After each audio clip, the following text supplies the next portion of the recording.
conférences vont présentement débuter, donc ici avec Communauté Bleue, et les enjeux de la rivière Saint-Maurice. De la rivière Saint-Maurice, juste ici en face. Alors, on va commencer. Je dois vous dire que je suis très émue. Nous venons de vivre une très belle célébration sur l'eau. Et j'étais contente, je n'étais pas la seule qui pleurait. J'ai vu des mouchoirs, j'ai entendu des mouchoirs. Alors, c'est très émouvant, cette célébration de l'eau. L'eau qui nous passionne tous. Et la prochaine conférencière, ça m'amène à vous présenter la prochaine conférencière, Martine Châtelain, que je connais bien et que j'aime beaucoup, qui m'inspire parce que c'est une passionnée de l'eau. Alors, Martine va nous présenter, ça fait un très beau lien avec la célébration de l'eau qu'on a vue ce matin, parce qu'elle va nous parler des communautés bleues. On parle des églises vertes, mais il y a aussi des communautés bleues. Alors, le droit humain à l'eau. Vous allez m'entendre parler. Et Martine, je suis très honorée ce matin de te présenter. C'est une femme que j'admire, quoi, que je vous le dise. Alors, je lui laisse la parole. Alors, bonne conférence.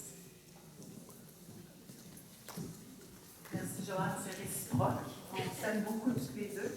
Et je pense que comme gardienne de l'eau, un peu comme a dit Nicole ce matin, il y a beaucoup de femmes qui sont les gardiennes de l'eau à travers le monde. Et c'est un principe féminin, l'eau est un principe féminin. Je suis bénévole pour la Coalition québécoise pour une gestion responsable de l'eau au secours. Et je vais un peu vous expliquer d'où ça vient au secours. Au secours, ça s'est formé il y a 22 ans sur la guerre des compteurs d'eau à Montréal. C'est que la ville de Montréal, à cette époque-là, ce qui n'est plus le cas, je vous rassure, voulait vendre les services de l'eau à une compagnie privée. Et les gens se sont levés en disant non, l'eau est un bien commun. Elle ne doit en aucun cas être vendue ou bradée à des compagnies privées. Elle doit rester dans le domaine public et elle doit rester libre. Et c'est comme ça que la coalition au secours s'est formée. C'était à ce moment-là la coalition montréalaise. Et on s'est aperçu que tout le monde criait au secours partout dans la province sur différentes problématiques de l'eau.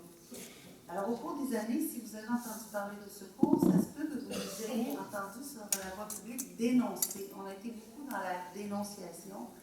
Et c'est quelque chose qui est usant à la longue de se battre contre le gouvernement, se battre. Et le projet Communauté Bleue, ce qu'il a d'intéressant, c'est que c'est un projet entièrement positif. Alors, la coalition, elle agit en 3 axes, sensibilisation et formation, un peu ce que je fais ce matin, ce que mon collègue Jean-Yves a fait au kiosque hier, informer le public. Le deuxième axe, c'est du soutien aux comités de citoyens en lutte dans différentes régions sur différents enjeux.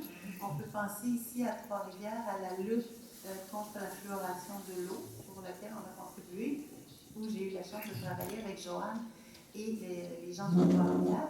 Donc, soutien des comités de citoyens en lutte sur différents enjeux. Et le troisième axe, c'est de la représentation directe auprès de nos gouvernements par des mémoires, par des collaborations à des commissions d'enquête. On donne notre point de vue, que ce soit sur l'agriculture, que ce soit sur, dernièrement, sur l'éco-fiscalité. Il y a une consultation qui vient de se terminer, entre autres, il y en a une sur les changements climatiques, sur les questions du pétrole. Alors, ça peut être sur différents enjeux. Alors, c'est ce qu'on fait au secours. Pourquoi je suis particulièrement fière de vous présenter les communautés bleues? C'est que le projet des communautés bleues, c'est ça, c'est quelque chose qui est entièrement positif et qui tend les gens vers des actions concrètes. Alors, c'est quoi le projet Communauté Bleue? C'est une initiative conjointe de plusieurs groupes. C'est à l'origine du Conseil des Canadiens qui travaille plutôt dans le reste du Canada. Et Au secours a repris ça pour la partie québécoise des choses. Le SCFP, c'est le Syndicat canadien de la fonction publique. On comprend que les gens qui travaillent dans les services de l'eau ont un intérêt direct à garder leur emploi, que ça ne soit pas envoyé à des compagnies privées. Donc, ils ont un intérêt direct et ils ont participé depuis le début d'Eau Secours, toujours avec la coalition. Conseil des Canadiens. Alors, le Conseil des Canadiens, c'est beaucoup Maude Barlow. Pour les gens qui la connaissent, c'est une grande personne qui a défendu l'eau, surtout à l'ONU, le droit à l'eau, et qui est présidente honoraire du Conseil des Canadiens depuis plusieurs années. Alors, c'est un projet qui vise à contrer la pression de la privatisation, parce qu'on sait qu'avec les accords de commerce internationaux, malheureusement, il y a des compagnies privées qui ont vu qu'ils pouvaient faire de l'argent comme de l'eau. Et ils veulent s'approprier ce bien commun de tous et le vendre à des prix ou prendre en charge des institutions qui sont au Canada public, mais on sait qu'en Europe, les choses sont un peu différentes. Et on peut comparer, par exemple, le coût de l'eau municipale ici au Canada est 6 fois à 8 fois moins cher que les coûts où il y a des compagnies privées en Europe. Alors, contrer la privatisation sur au moins le territoire du Québec et du Canada. Et promouvoir l'eau du robinet, parce que l'eau du robinet, c'est l'eau de tout le monde. L'eau dans les petites bouteilles, c'est l'eau qui coûte 2000 fois plus cher que l'eau du robinet. Alors, c'est les buts de ces gens-là, puis du projet Communauté bleue.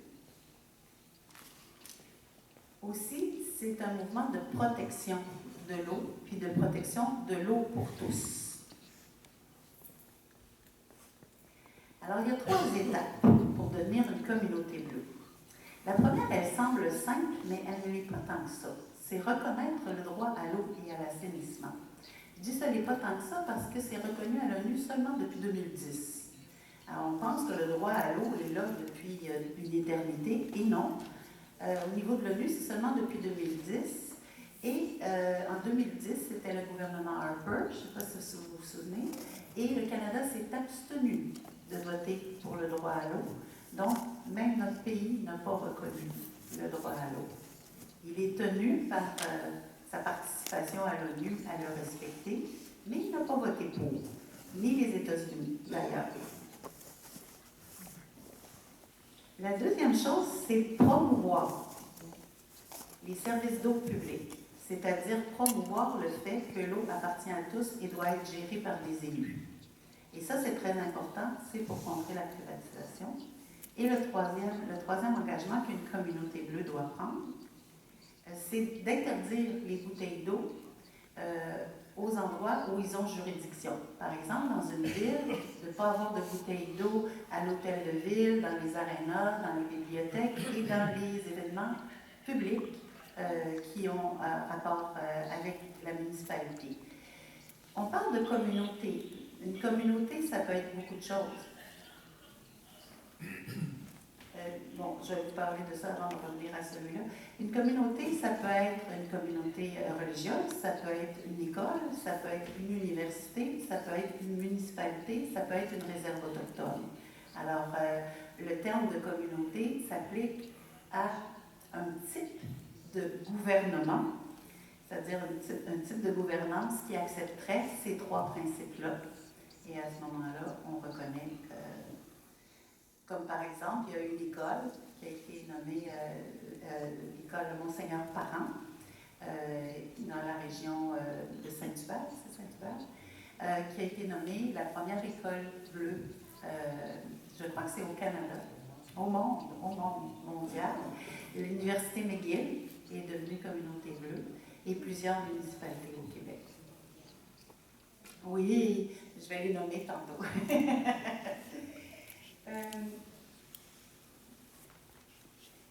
Alors, le droit à l'eau, comme je disais, c'est en 2010, puis ça doit permettre à chacun d'avoir une quantité suffisante d'eau pour vivre et aussi pour l'assainissement, parce qu'on pense souvent à de l'eau pour boire, mais l'eau pour les toilettes, c'est super important. Avoir accès à des latrines, c'est aussi la dignité, l'intimité et souvent la sécurité. Et le tout doit être accessible à un coût abordable pour ne pas créer des différences dans la population. Sans obstacle physique et sans discrimination. Un exemple très concret, qui au Québec manque d'eau, les communautés autochtones. Ce qui est complètement inadmissible dans un pays comme le Canada.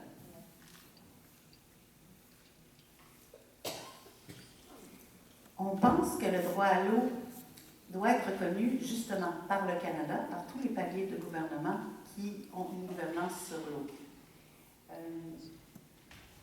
Ça inclut, quand on pense à la navigation, on a des gros bateaux sur le fleuve, c'est le Canada qui gère ça.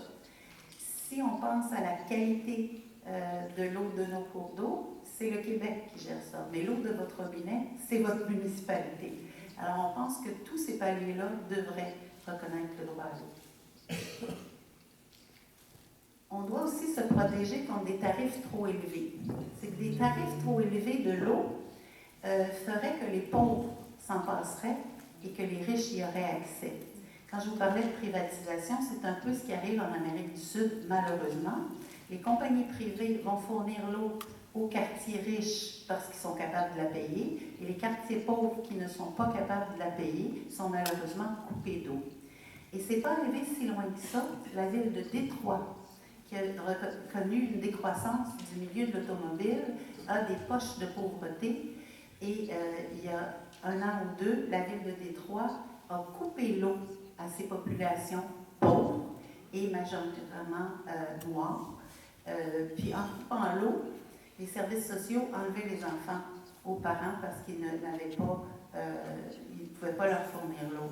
Alors ça crée des problèmes au niveau de la pauvreté. Donc il faut que l'eau soit quelque chose d'accessible à tous. Puis qu'on ait accès à l'eau. Je vous parlais d'Amérique du Sud, une ville de Bolivie comme La Paz, il faut aller au bout de la ruelle au robinet public pour avoir de l'eau. En Afrique, il faut marcher des kilomètres et des kilomètres pour avoir accès à un puits d'eau potable. Alors, il faut aussi que ça soit accessible. Puis naturellement, promouvoir la conservation de l'eau. Si on n'a pas d'endroit où il y a de l'eau potable, on s'empoisonne. L'eau, c'est nécessaire à la vie, c'est nécessaire à la santé, puis malheureusement, encore de nos jours, toutes les 8 secondes, il y a un enfant dans le monde qui va mourir d'une maladie due à l'eau. On dit l'eau, c'est la vie, mais l'eau, ça peut être porteur de mort aussi.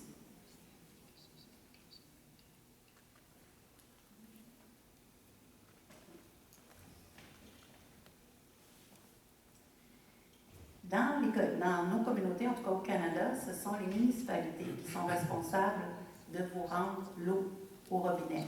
Par contre, comme je disais, ça appartient à d'autres paliers de gouvernement de protéger les sources d'eau. Je vais vous donner l'exemple d'une petite municipalité de Montérégie, Saint-Césaire, qui a un pipeline sur ses 3 puits d'eau potable.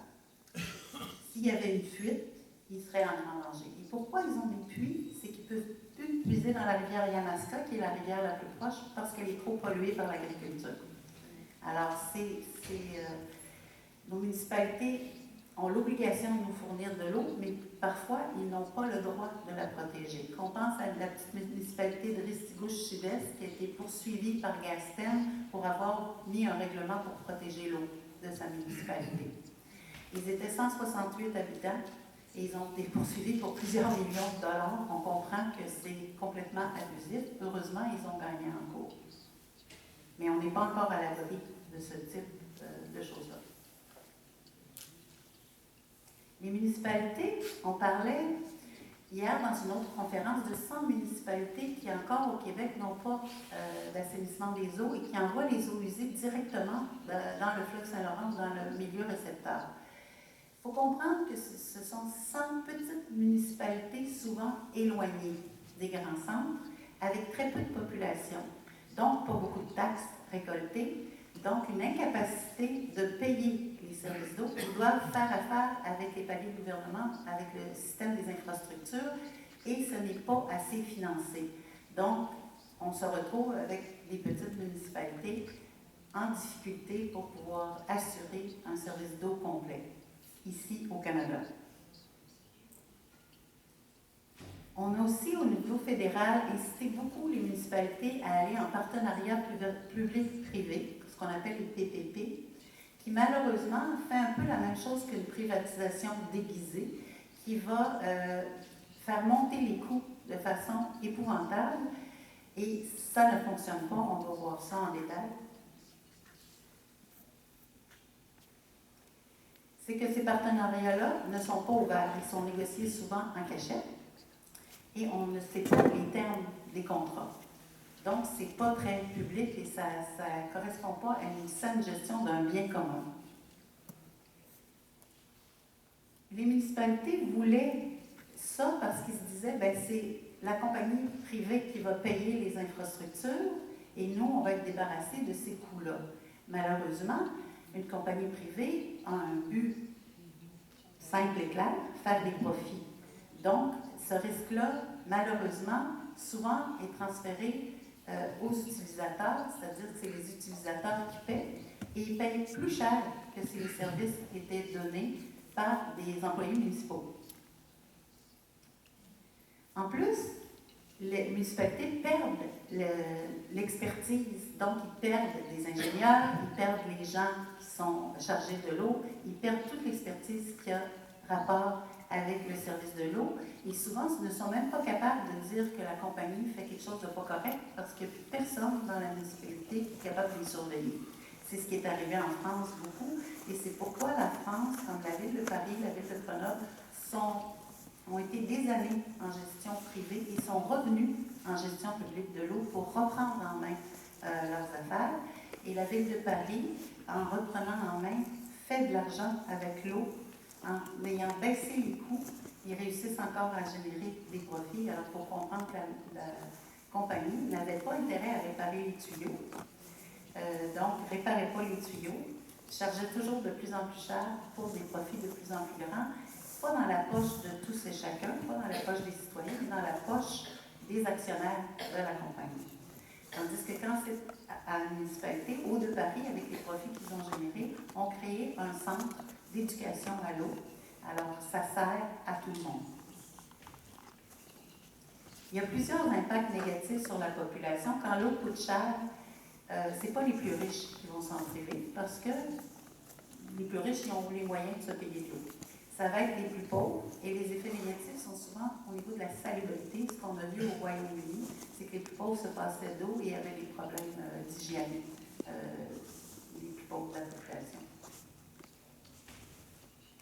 Souvent aussi, on voit une baisse de qualité de l'eau, parce qu'ils n'ont aucun intérêt à rendre de l'eau de bonne qualité, et il y a eu des problèmes de contamination quand c'est géré par le privé, tandis que le public est soumis à des normes très strictes et très sévères. Donc, quand c'est géré par le public, si une municipalité empoisonnait les gens, Québec taperait sur les doigts de la municipalité. Personne ne tape sur les doigts d'une compagnie privée quand la gestion fait que l'eau n'est pas potable ou à peu près pas potable. Ça fait des coupures d'eau chez les populations les plus pauvres, j'en ai parlé. Et puis, naturellement, les tarifs, quand je vous disais 6 à 8 fois plus cher, ça fait augmenter les tarifs. Aussi, c'est toute une perte d'emploi au niveau des fonctionnaires municipaux.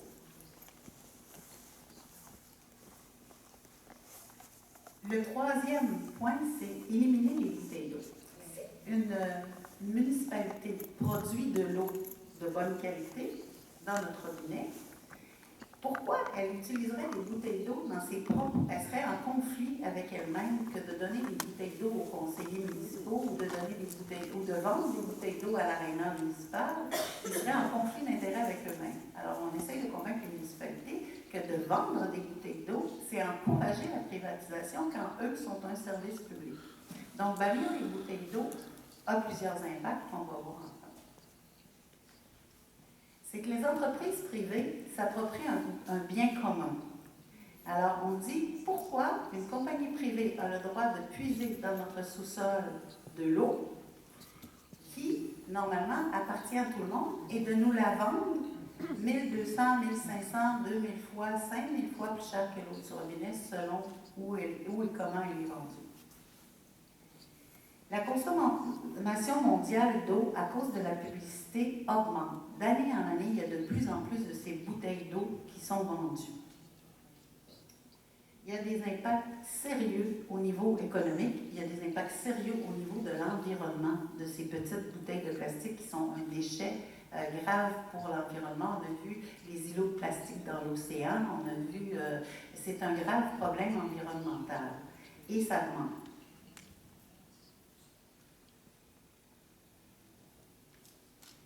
Souvent, on dit qu'on boit de l'eau en bouteille parce qu'on pense qu'elle est meilleure que l'eau du robinet. Pourtant, 25 à 30% de l'eau qui est dans la bouteille vient d'un aqueduc public. Entre autres, toute l'eau Aquafina vient de Montréal. Si vous prenez de la Sami, elle vient d'Ontario, ce qui est d'une eau municipale de l'Ontario. Donc, c'est la même eau. Pourquoi la payer plus cher dans une bouteille en plastique quand on peut l'avoir directement du robinet? L'eau municipale est testée en continu, c'est-à-dire que l'eau municipale elle est testée par le palier supérieur, c'est-à-dire le gouvernement du Québec, et doit correspondre à plusieurs paramètres, et c'est de plus en plus sévère. Plus ça va, depuis Walkerton, depuis qu'ils ont empoisonné, qu'une ville a empoisonné des citoyens, les normes sont très, très sévères et c'est très surveillé. Quand vous entendez avis d'ébullition, avis de non-consommation, c'est parce qu'on sait que le gouvernement surveille. Ce qui n'est pas le cas de l'eau embouteillée. L'eau embouteillée, c'est Santé Canada, Santé et Aliments Canada qui surveille l'eau embouteillée et ils vont visiter en moyenne tous les 6 ans une entreprise d'eau. Ils vont les avertir avant et ils ne vont tester que l'eau brute, alors qu'on sait que la contamination se fait souvent au moment où on met l'eau dans la bouteille ou la bactérie est déjà dans la bouteille ou après le bouchon. Donc, souvent, on s'aperçoit que ces échantillons-là qu'on prend à l'aveugle, il y a plus de 40% des bouteilles qui sont contaminées par des bactéries en quantité suffisante pour vous donner une bonne gastro. Alors, quand on dit ben c'est de l'eau meilleure dans les bouteilles, c'est pas le cas. Et en plus, on boit du jus de bouteille, c'est que la bouteille est en plastique et malheureusement, le plastique s'amire. Et il n'y a pas de date de péremption sur nos bouteilles. Et l'eau peut être là depuis 1 an, 2 ans, 3 ans, quand on sait qu'au bout de quelques semaines, si elle est exposée au soleil, si elle a été mal entreposée au froid ou au chaud, les bactéries vont commencer et la dégradation de la bouteille va commencer. Donc, on boit du plastique. Le plastique est à base de pétrole, donc on boit du pétrole. Ce n'est pas quelque chose qu'on serait porté à boire naturellement. Dans le plastique, il y a toutes sortes de contaminants qui ne sont pas anodins, ils sont cancérigènes et ils sont des perturbateurs endocriniens.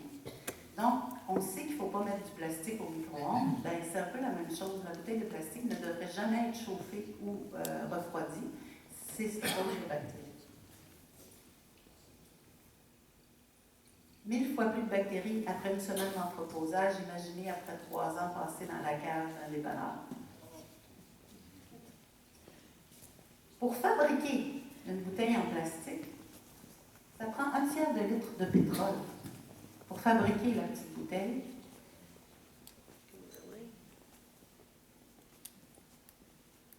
c'est 500 millions de barils de pétrole par année. Ça commence à faire beaucoup, beaucoup de pétrole pour fabriquer des bouteilles. On essaie d'être en diminution de nos consommations de carburants fossiles. On y pense pour nos autos, mais on devrait y penser aussi pour notre consommation de plastique, entre autres les bouteilles. Ça prend 3 litres d'eau pour fabriquer une bouteille. Alors, quand vous avez 1 litre d'eau en bouteille, c'est 4 litres d'eau que vous consommez. Je ne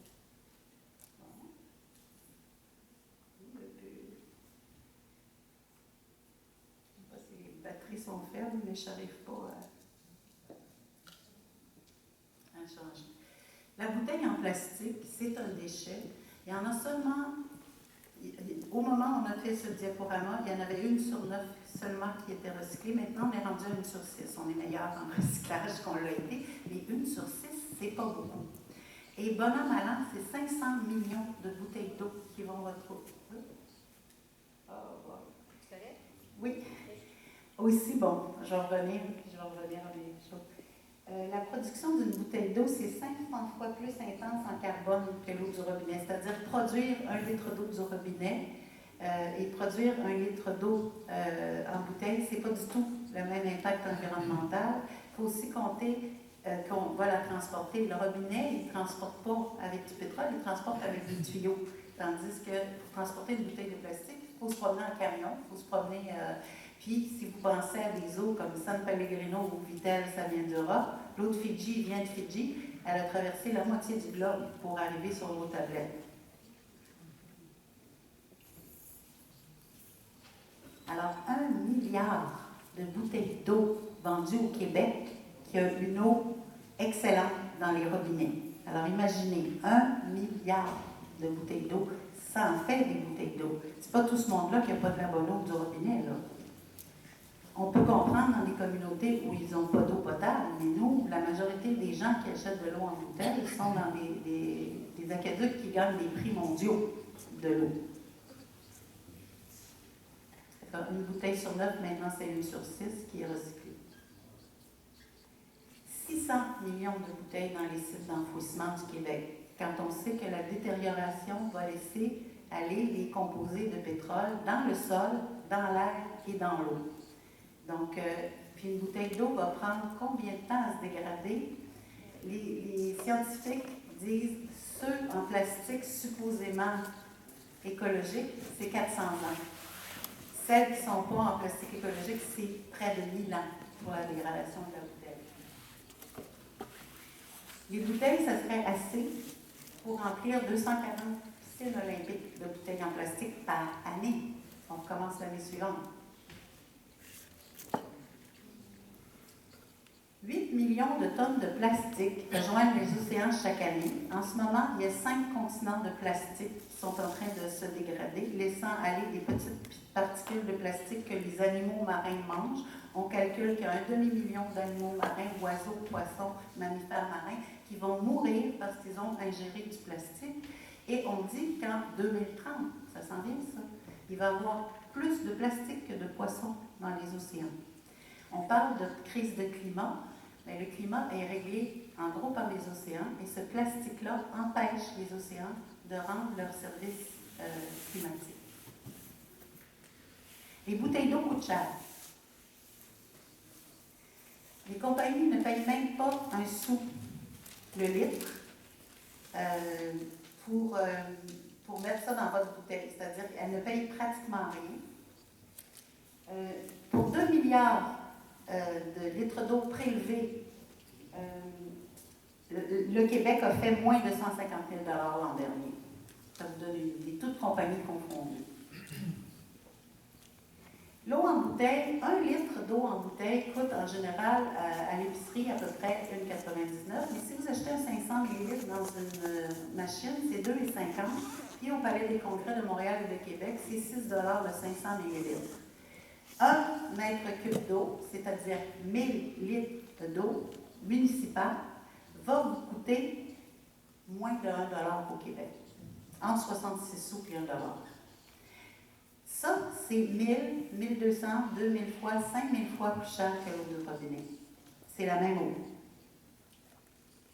Alors, pour donner un exemple, si vous prenez les 8 verres d'eau par jour recommandés, ça va vous coûter 66 sous par année d'eau municipale et 1900 par an d'eau en bouteille. Il y a un coût. Alors, c'est de l'eau du robinet. On le voit, c'est écrit sur la bouteille. Les compagnies, c'est Nestlé, Pepsi, Coca-Cola, c'est des grosses compagnies qui produisent de l'eau Aquafina, Dasani et Pure Life. Et c'est toute de l'eau du robinet prélevée quelque part au Canada. Alors, on paye l'eau avec nos taxes, ils la mettent dans une bouteille et ils nous la revendent. On a un peu de noms d'acheter ça.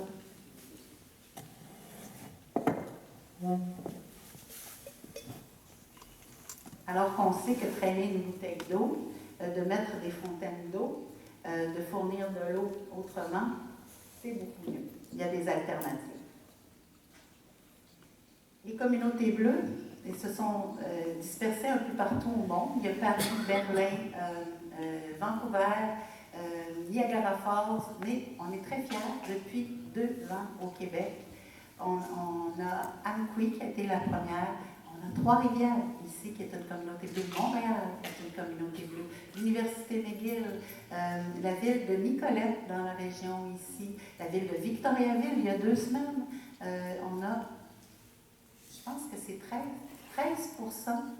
communautés, mais comme 20%, je pense, des communautés bleues au monde. Alors, on est très fiers. Et si vous voulez faire de votre communauté une communauté bleue, on va être encore plus fiers d'en avoir de plus en plus au Québec.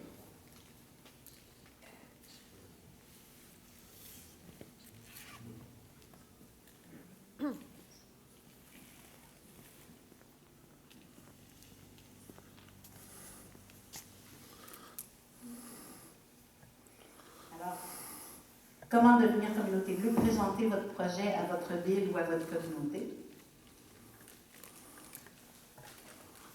Adoptez la résolution. On offre des outils. Il y a un guide de mobilisation des communautés bleues qui comprend ce PowerPoint que je vous montre, des capsules, un guide de mobilisation citoyenne, puis on va vous soutenir à vos secours. Il y a des sites Internet pertinents à ausecours.org. On va résumer ça avec un petit film. Je ne sais pas si pour mettre le petit film.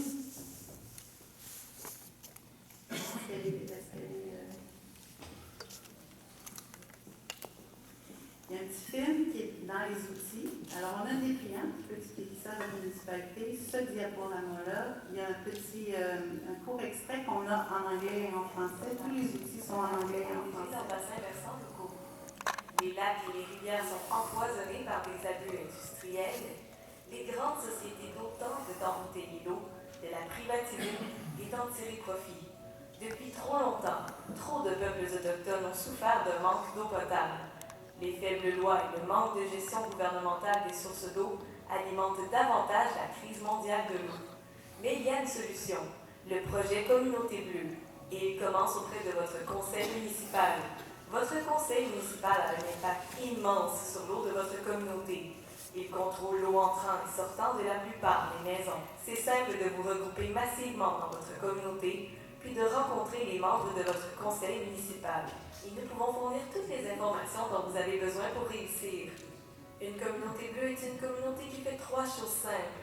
Elle reconnaît le droit de l'homme à l'eau et à l'assainissement. Cela garantit que tous les résidents ont de l'eau potable abordable. Une communauté bleue élimine l'eau embouteillée dans les installations et les événements municipaux et encourage plutôt l'utilisation de l'eau du robinet. Une communauté bleue dit non à la privatisation de l'eau. Le traitement de l'eau et des eaux usées est alors laissé aux mains du public. Communauté bleue est un mouvement mondial qui a des racines profondes au Canada, où il y a maintenant plus d'une douzaine de communautés bleues. Et il y en a de plus en plus qui éclorent constamment. Les communautés bleues peuvent inclure des villes, des villages, des nations autochtones, des groupes religieux et même des écoles. Êtes-vous prêt à aider à faire de votre communauté une communauté bleue? Alors, je vous remercie. Je ne sais pas si on a le temps pour des questions, Joanne? Alors, oui, on a le temps de prendre quelques questions. Est-ce qu'il y a des questions sur les communautés bleues? Oui, carrément.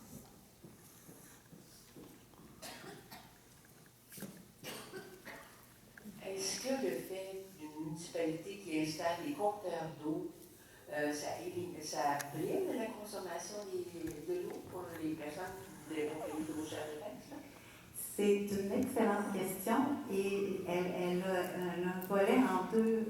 Si on installe le compteur d'eau pour tarifer l'eau et que c'est une compagnie privée qui installe le compteur d'eau pour tarifer l'eau, oui, c'est très dangereux et c'est contre ça que la Coalition Secours s'est battue à Montréal il y a 22 ans de ça. Et en ce moment, il y a une recrudescence de compteurs d'eau dans la province, mais le but n'est pas de tarifer l'eau. Le but est pour la municipalité de connaître la quantité d'eau. Alors, le compteur d'eau, ce n'est pas démoniaque, c'est-à-dire ce n'est pas le compteur. Le compteur est un outil. Et si le gouvernement veut mesurer ou oblige une municipalité, ils ont des objectifs à atteindre de baisse de production de 20% d'eau potable. Ils ont eu un premier objectif et dans la nouvelle stratégie de l'eau, ils doivent atteindre un autre 20% de moins. C'est-à-dire, pour réduire la quantité d'eau qui est produite, souvent, c'est de réduire les fuites. Il y a des municipalités qui ont très bien compris ça. Je vais vous donner l'exemple de Rivière-du-Loup qui a réduit de 70% en un an ses fuites dans le réseau. Montréal était à 60% de fuites, c'est-à-dire on perdait plus de la moitié de l'eau. On est rendu dans les 20 quelques pourcents. Il y a de l'amélioration. Il faut comprendre que Montréal, c'est beaucoup de rues à ouvrir et des tuyaux à changer. Et certaines municipalités qui n'ont pas atteint sont obligées de mettre des compteurs dans certains bâtiments commerciaux et certains bâtiments résidentiels pour connaître la consommation. Dans une grosse ville, on appelle ça des compteurs de vannes. On met ça super sur les tuyaux. Il faut comprendre que dans les petites villes, c'est moins compliqué d'installer le compteur chez quelqu'un que de l'installer sous terre et d'ouvrir toutes les rues. Alors en ce moment, il y a une recrudescence de compteurs, mais le gouvernement nous a promis, le ministère nous a promis que ce n'était pas pour tarifer l'eau, c'est pour calculer la quantité d'eau pour que les municipalités fassent mieux leur travail. Alors, non, si votre compteur ne sert pas à tarifer votre consommation, si votre compteur il sert juste à compter la quantité d'eau et que vous n'avez pas une facture associée à ce que votre compteur dit, non, le compteur n'est pas un démon. Mais oui, si vous voyez que c'est un nom de compagnie privée, on ne va pas les nommer, mais Suez, Vivendi, Veolia, si vous voyez un nom comme ça sur votre facture d'eau, allez voir votre municipalité, dire comment ça vous avez vendu notre eau. Il y en a très peu au Québec. Il y a très peu de villes qui sont en gestion privée. La plupart vont être en gestion, vont engager ces compagnies-là comme sous-contractants. C'est-à-dire qu'ils gardent le contrôle sur ce que la compagnie fait. Ils n'ont pas donné à la ville le contrôle. Alors, c'était une excellente question parce que les compteurs d'eau font beaucoup parler d'eux un peu partout. Alors, il y a une autre question en avant? Alors, c'est un petit peu suite à ce qui vient d'être dit. Moi, j'ai toujours pensé que si on mettait un compteur d'eau dans les maisons, avec l'eau gratuitement pour une partie, un peu comme le téléphone, quoi, la partie minimale nécessaire. Mais ceux qui empruntent trop, comme ceux qui remplissent les piscines, les vides, nettoient au voyou le trottoir, enfin, et ceux-là, ils paieraient le supplément. Et c'est ce que... Pour diminuer la dépense d'eau. C'est ce que le Royaume-Uni a pensé il y a plusieurs années de ça, il y a presque 25 ans de ça. Oui, le Royaume-Uni a pensé que si on mettait le compteur d'eau, la consommation baisserait et plusieurs États ont fait un peu la même chose. Ce qu'on remarque, c'est oui, la consommation d'eau baisse les 6 premiers mois et après elle reprend parce que malgré l'eau n'est pas chère. Un compteur d'eau, c'est cher. Un compteur d'eau coûte 800 $ et avec l'installation, on peut monter à 1200 $ par maison. Alors, c'est un coût énorme pour sauver très, très peu de consommation d'eau. Et quand on dit rendre conscient, bon, le phénomène va se passer. Les riches vont dire, oh, c'est tellement pas cher, ça me coûte 25 $ de plus par année, je peux en prendre autant, je peux continuer d'arroser mon driveway, ça va être parfait. Et les pauvres s'en privent. Donc, le compteur d'eau a un effet pervers sur l'équité de l'eau, tandis que, en ce moment, c'est sur la valeur de votre maison, sur les taxes. Donc, si vous avez une grosse maison, votre facture d'eau est plus chère. Si vous avez une plus petite maison, votre facture d'eau est moins chère. Vous n'avez pas de compteur, pas de service d'administration, pas de fonctionnaire qui a à relever le compteur, et c'est beaucoup moins cher comme ça. Alors, non, le compteur d'eau n'a pas l'effet désiré de faire que les gens vont diminuer leur consommation. C'est prouvé par plusieurs études. Je vous inciterai à aller voir à l'INRS, le professeur Oh mon Dieu. Il y a un professeur de l'INRS qui a fait plusieurs études. Ils sont à compteur d'eau sur le site d'Eau Secours, à ausecours.org. Pierre Hamel. Pierre Hamel qui a fait des études et il était invité mondialement pour parler de la question des compteurs d'eau. Alors, c'est prouvé que le compteur d'eau ne baisse pas la consommation de l'eau chez le consommateur. Ça le baisse pendant un certain temps et après la consommation reprend comme à l'habitude. Quand ça a coûté des fortunes pour installer les compteurs d'eau, les relever, les administrer, on sait ce que ça coûte à Hydro-Québec pour avoir ces compteurs d'électricité. Alors non, ça n'aide pas à diminuer la consommation. Il y a aussi une consommation d'eau qui est statutaire, c'est-à-dire qu'il y a une certaine quantité d'eau qui est nécessaire à tous. Et ce qui est dommage, c'est qu'au Canada, comme on en a beaucoup, on a tendance à penser qu'on en a pour tout le temps. Alors, on est des gros consommateurs d'eau. Il y a de l'éducation à faire, mais nous, on pense à Au Secours que l'éducation est mieux que le compteur comme effet incitatif. Merci. Mais une autre petite question par rapport aux bouteilles d'eau. Vous donnez le coût par rapport à l'eau potable, mais est-ce que vous calculez dans l'eau de la municipalité les coûts des tuyaux, des ingénieurs? Tout. Les ingénieurs, les fonctionnaires, les tuyaux, les usines sont compris dans le coût de l'eau. Oui. Ça, c'est un coût moyen, mais je dirais qu'il y a plusieurs municipalités qui sont encore en bas $1. Dans plusieurs municipalités, l'eau est encore en bas $1 le mètre cube d'eau. C'est vraiment, ça comprend vraiment tout. Tous les coûts internalisés sont dans ce prix-là. Puis une autre dernière petite question. Les cours d'eau, est-ce qu'il y a une loi qui pourrait protéger de détruire? Comme moi, je sais mon grand-père avait une terre à moi ici à Trois-Rivières-Ouest. Il y a un cours d'eau, les animaux viennent s'abreuver, tout ça. Et là, la ville est rendue à se bâtir là. Et je crois que mon frère a vendu notre belle terre à bois pour la construction domiciliaire. Et le petit ruisseau va disparaître. Oui, et les animaux qui venaient et tout aussi. Ça, c'est un des problèmes sur lesquels on essaye d'agir le plus possible parce que malheureusement, les municipalités n'ont souvent pas les moyens législatifs de protéger leur cours d'eau. C'est Québec qui doit protéger le cours d'eau. Donc, on doit faire pression. Et les municipalités, bon, je pense entre autres à une sablière qui était sur un puits d'eau potable en Abitibi. Et la mairie s'est aperçue que ça commençait à baisser, puis que, bon, ça protège la qualité de l'eau parce que ça filtre l'eau qui est dans le puits. Ils ont commencé à dire qu'il faudrait, par prévention, et le ministère... Vous avez eu comme réponse aux questions de Martine. Je vous félicite. Je crois que vous avez bien apprécié cet atelier. On a passé des connaissances à l'action. On s'est même engagé à donner des hauts secouristes. On va aller dîner. On revient à 1h.